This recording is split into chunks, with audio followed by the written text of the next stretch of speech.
Muy, pero muy buenos días. Cuando nosotros conversamos con personas acerca de Jesús, pues es de conocimiento público que Él existió, muchos lo conocen o le han escuchado. Pero cuando empezamos a indagar un poquito más, el tema de Jesús y conversar acerca de Jesús causa bastante controversia y conflicto para muchos. No así con los otros líderes religiosos que considera el mundo. Si tú le hablas de Mahoma a una persona, de Confucio, de Buda, no van a generar ningún conflicto. Pero cuando les hablamos de Jesús, se genera un gran conflicto. ¿Saben por qué? Porque Jesús afirmó ser Dios, cosa que ninguna otra persona lo ha llegado a afirmar. Pero vamos a juzgar esa pregunta. ¿Jesús es Dios? Acompáñenme a orar y que el Señor nos guíe en este día. Señor, bueno, gracias Padre por tu palabra, porque ella es luz a nuestro camino, ya nos muestra tu carácter, tus propósitos, tus planes y pedimos tu ayuda y tu guía y dirección en este día en que podamos conocerte y contestar esa pregunta de que verdaderamente Jesús es Dios o no. Gracias y oramos en Cristo Jesús. Amén. Para muchos, Jesús representa la causa de muchos conflictos, de muchos problemas, de muchas controversias. Pero vamos a ver cuatro cosas hoy que nos van a dar testimonio de que Jesús es Dios y a llegar a la conclusión que queremos, que la Biblia nos va a mostrar. ¿Por qué la gente no se ofende cuando se habla de Mahoma y de Buda y de Confucio y de todos estos otros líderes? No se ofenden porque Jesús es diferente y contrario a todos ellos. Jesús afirmó ser Dios. Nada más con su título, Jesucristo. Jesucristo es un nombre, pero también es un título. Jesús es el nombre compuesto de Josué, que significa Jehová salva. Y Cristo significa el ungido, el Mesías, el libertador, entendiendo que ese Mesías cumpliría dos funciones, la de sacerdote y la de rey. Entonces, lo que nosotros tenemos en Jesucristo es Jehová salva, que es el nombre compuesto, pero también ese título del Mesías. De manera que entonces Jesucristo es Jehová salva, pero también ese título grande que se le otorga única y exclusivamente a Jesús. Entonces vamos a ver cuatro cosas. Dentro de esas cuatro cosas, lo primero que debemos mencionar es que la Biblia, y más enfáticamente el Nuevo Testamento, vamos a enfocarnos allí un poco, menciona y atribuye todas las características y atributos que le pertenecen a Dios Padre en Cristo su Hijo. Por ejemplo, Mateo 28:19 nos dice que Jesús estará con nosotros hasta el fin del mundo, lo que nos habla de su omnipresencia, pero también en Colosenses capítulo 1 y en Hebreos 1 nos muestran también su inmenso poder. Jesús es poderoso, Jesús es omnipresente, Jesús es omnisciente, Jesús participó en la creación. Juan capítulo 1 atribuye que Jesús existe por su propia cuenta. De manera que todas las características que son mencionadas en Dios el Padre también se le atribuyen a Jesús como el Hijo de Dios. Pero también, no menos importante, es que Jesús afirma ser el poseedor de la vida eterna. Entonces, lo segundo que vamos a entrarnos es que recibió adoración. Cuando Jesús nació allá en ese pesebre, los ángeles del cielo cantaban. La Biblia nos dice en Hebreos que los ángeles le adoran y le obedecen. Pero llega el momento en el que esos pastores, que comunicados con esos ángeles, le dijeron, mira, ha nacido el Mesías, ha nacido el Rey. Y fueron y le adoraron. Vinieron unos sabios de Oriente y le adoraron. Más adelante, cuando comienza su ministerio, una mujer dice que lavó sus pies y los enjugó sus pies con un perfume súper costoso. Le estaba adorando en esa actitud reverente, inclinada hacia Jesús. Pero Jesús nunca dijo, ay, no, no, no, no me adores, no, sino que él la recibió totalmente, entendiendo que en la Biblia nos expresa que la adoración es únicamente para Dios, pero Jesús también recibió adoración, lo que nos da testimonio de que Jesús también es Dios. Lo tercero es el testimonio de los que lo conocieron. Muchas personas anduvieron con él, le vieron, convivieron y sí, vieron sus señales, sus milagros, escucharon sus sermones. Y varios de esos testimonios nosotros los tenemos en la palabra. Vamos a ir primeramente al testimonio de Pedro.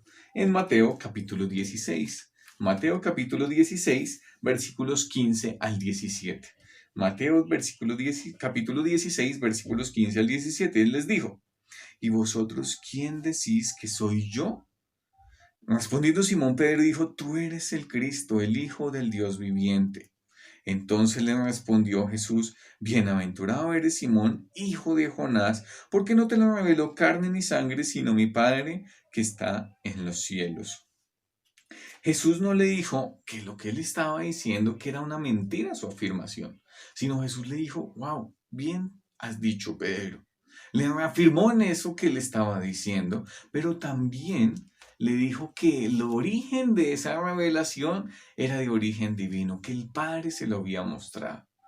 Bienaventurado eres Simón. Pedro afirma y cree confiadamente en que Jesús es Dios.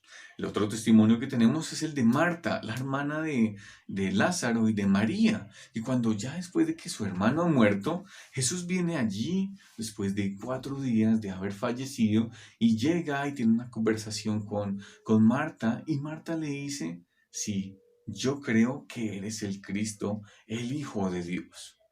Ella confiaba en que Jesús era el Dios. El otro testimonio, y tal vez para muchos sea el más valedero, es el de Tomás. Tomás, el que se considera el incrédulo. Cuando Jesús resucitó y todos los apóstoles estaban reunidos, él decía: si yo no tomara mis dedos y me metiera en donde clavaron sus manos y en su costado, yo no voy a creer. Muchos comparan a Tomás con un universitario, con una persona que necesita todas las evidencias. Y es entendible, porque no todos los días va a resucitar una persona de los muertos. Necesitaba toda la evidencia que pudiera tener. Y cuando se le presenta a Jesús, Jesús en ese gran amor le dice: ven, mira, toca, mira, aquí estoy, mete tu mano acá. Y eso es lo que nosotros tenemos. Pero ¿qué dice Tomás inmediatamente? Señor mío y Dios mío. Y Jesús no dijo: uy, no, no me digas así, no. Sino él recibió esa adoración, pero también le animó a no ser un incrédulo. Entonces no le desmintió su afirmación, recibió la adoración, pero básicamente que también le hizo un llamado de atención por su incredulidad. Y la cuarta cosa que nosotros vamos a ver es el testimonio del propio Jesús. Ya hemos visto, el Nuevo Testamento afirma y da los atributos de que Jesús es Dios. Lo segundo que vimos es que recibió adoración. Lo tercero que vimos en los testimonios de algunas personas, son muchos más los testimonios: Juan el Bautista, los otros discípulos, Juan, en fin, una cantidad de testimonios que podríamos presentar, aún el mismo apóstol Pablo. Y ahora lo cuarto es lo que dijo Jesús mismo acerca de él. Para ello acompáñenme a Juan capítulo 5. Juan capítulo 5, versículo 16. Juan capítulo 5, versículo 16, y vamos a leer hasta el versículo 18. Dice, bueno, para contextualizar un poco, había hecho un milagro en un día sábado. Y los fariseos y varios judíos estaban como que: ¿por qué hace esto? Dice el versículo 16, dice: y por esta causa los judíos perseguían a Jesús y procuraban matarle. ¿Por qué? Dice: porque hacía estas cosas en el día de reposo. Hacía señales y milagros en el día de reposo. Así que miran la contestación de Jesús, versículo 17.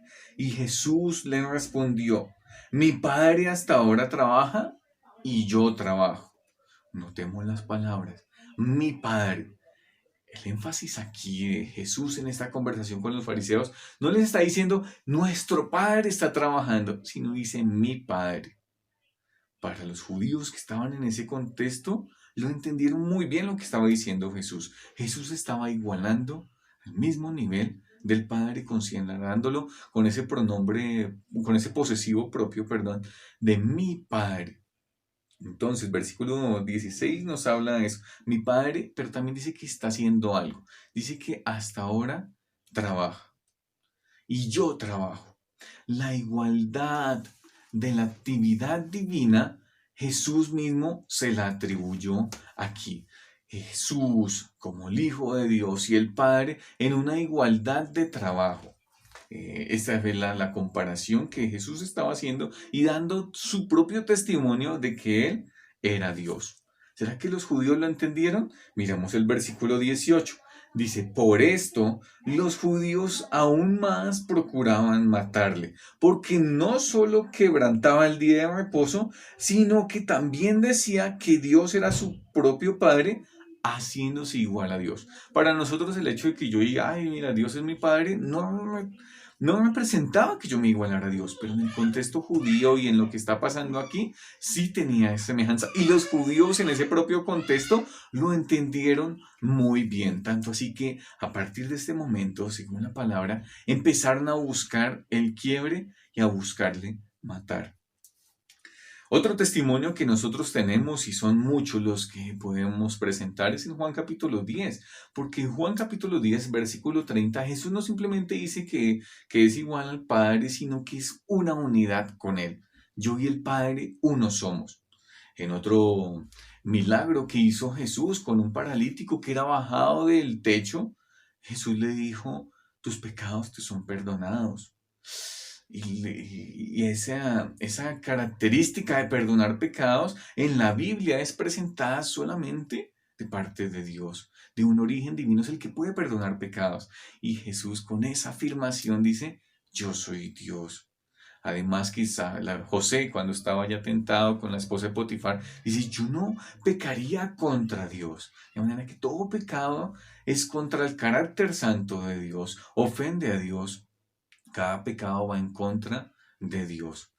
De manera que lo que nosotros tenemos es que Jesús puede perdonar los pecados porque Él es el ofendido, porque Él es Dios.